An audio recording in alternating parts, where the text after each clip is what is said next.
अस्सलामु अलैकुम रहमतुल्लाहि व बरकातुहू। ये ड्रग्स का जो मसला है, ये दिने दिन बहुत ऊंचाई तक चले जा रहा है, बहुत गहराई तक भी चले जा रहा है। और इसमें जो है हर नौजवान, हमारे कौम का नौजवान आज नशे में मुब्तला हो गया है। न जाने क्या होगा हमारे नौजवानों को, ये नहीं मालूम कि दिने दिन इसका शिकार बनता जा रहा है, ड्रग्स का शिकार बनता जा रहा है, अपने आप को खोखला कर दे रहा है और उसके साथ साथ हमारी कौम को भी खोखला कर दे रहा है। और मैं ये कहना चाहता हूँ कि हर मोहल्ले में, हर इलाके में, हर जगह जो है ये ड्रग्स के बारे में, और जो मोहल्ले के जिम्मेदारान हैं, जो सरपरस्त हैं, वो सभी जो है इस ड्रग्स के बारे में काम कर रहे हैं। लेकिन अलबत्ता इन लोगों के काम करने से ज़्यादा मैं ये कहना चाहता हूं कि बच्चे का पहला मदरसा माँ बाप की गोद है। अपने माँ बाप की गोद में जो बच्चा सबक हासिल करता है, वो कहीं उसको हासिल करने का मौका नहीं मिलता।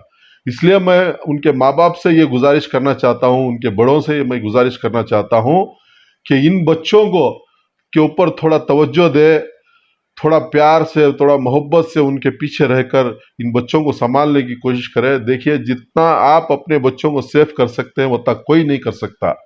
ये तुम्हारे बच्चों की आपको भी ज़रूरत है और इस माहौल को भी इन नौजवानों की ज़रूरत है। और हमारी ताकत ये नौजवान है, इन नौजवानों को खोखला मत बनाइए।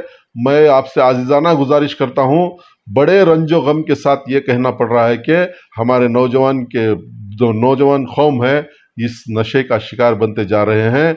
मेहरबानी फरमाकर उनके बच्चों को वो संभाले तो इंशाअल्लाह ये कामयाबी ज़रूर मिलेगी।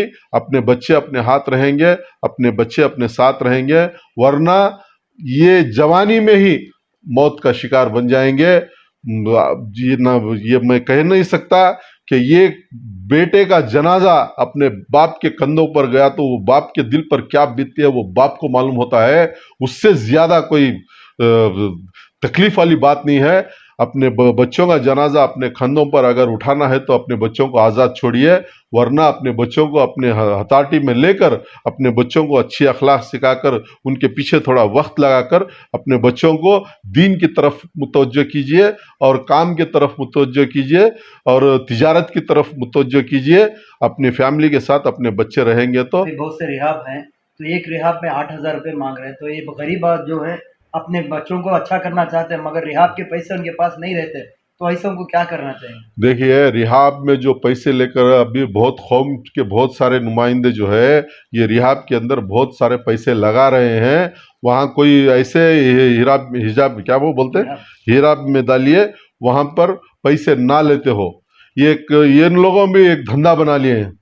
8,000 रुपये वो एक गरीब बच्चा, ये गरीब माँ बाप जिसके पास कोई गुजारने का कोई जरिया नहीं है, वो 8,000 रुपये महीना कहाँ से लाएंगे? 8,000 रुपये बहुत होते हैं मेरे भाई। अगर 8,000 रुपये सही उनके वक्त को लग जाते तो वो शराबी भी नहीं बनते थे और जो है वो नशेली की आदत भी नहीं पड़ती थी। अरे ऐसे हैं कि खुद नशे का बाजार लगाए बैठे हैं, बाजार लगाकर खुद कहते हैं कि इस बाजार को वो खुद गर्म कर रहे हैं। बहुत सारे लोग हैं, बहुत सारे नामचीन लोग हैं, यानी कि छोटे पोटे पुड़ाड़ियाँ, छोटे पोटे रौड़ियाँ, इन्हों सभी नशे के धंधे में आज पूरी जिंदगी पूरी उनका गुजरान नशे में ही चल रहा है। और गरीब बच्चों का खून पी रहे हैं, बस वो गरीब बच्चों का, गरीब माँ बाप का खून पी रहे हैं। उनके हर एक एक नफ्स में जो वो नशा जो भर रहा है, उनकी मजबूरी का नशा है वो उसको ख़त्म कीजिए। मैं मोहल्ले वालों के जितने भी बड़े आदमी हैं जो इस काम को अंजाम दे रहे हैं, मैं उनसे गुजारिश करूँगा कि पत्तों को झिंझोड़ने से पहले जड़ों को झिंझोड़िए, जड़ से उखाड़ फेंकिए। जब जो ड्रग्स बेच रहे हैं ये पत्ते हैं, जो ड्रग्स उन तक पहुंचा रहे हैं ये जड़ें हैं। ये ड्रग्स जो बेच रहे हैं लड़के, वो खुद नशे का शिकार होकर बेच रहे हैं। ये जो नशे की चीजें उन तक पहुंचा रहे हैं ना, वो जड़ें हैं। उन जड़ों को खत्म कीजिए। इसके अंदर एक बहुत बड़ी माफिया है, ये माफिया को पहले खत्म कीजिए। जो भी मिलता है उसको स्टेशन ले जाके, जब तक उसके ऊपर एफआईआर नहीं होता उसको मत छोड़िए। हम जैसे लोगों से हाथ से नहीं होगा, ये कानून के हाथ से होगा। लेकिन हम जैसे लोग जो है कानून की मदद करना चाहिए, कानून का सहारा लेना चाहिए, कानून के तहत उन जड़ों को ख़त्म करना चाहिए। जो हमारे नौजवानों के जो आ रहे हैं, ये नशे की वजह से ही आ रहे हैं। जो औरतें अपने खाविन के पास नहीं रहते, ये मेरा खाविन नशा कर रहा है, मेरा खाविन गांजा पी रहा है, मेरा खाविन ये इंजेक्शन ले रहा है, वो ये कर रहा है, वो कर रहा है, नशे में धुत रहता है, ना बच्चों का ख्याल है, ना बीवी का ख्याल है, ना माँ बाप का ख्याल है। ऐसे केसेस अभी ज़्यादा हो गए हैं। अब जब चंद मिनट जो बात करते हैं वो चंद मिनट में नहीं करते। वो नशे की हालत में जब रहते हैं तो चंद मिनट जो बात करते हैं चंद मिनट में नहीं करते हैं। चंद मिनट में ऐसा बोलते हैं, जब नशा नहीं रहता उसको ऐसा बोलते हैं कि मेरे बीवी बच्चों को मैं पालूंगा, मेरे बीवी बच्चों के साथ रहूंगा, मेरे माँ बाप के साथ रहूंगा, मेरे माँ बाप को पालूंगा, ऐसा बोलते हैं। जब वो नशे में आ जाते हैं तो ना बीवी बच्चों का ख्याल रहता है, ना माँ बाप का ख्याल रहता है। वो खुद का ख्याल नहीं रख सकते तो दूसरी फैमिली का ख्याल कहाँ से रखेंगे वो।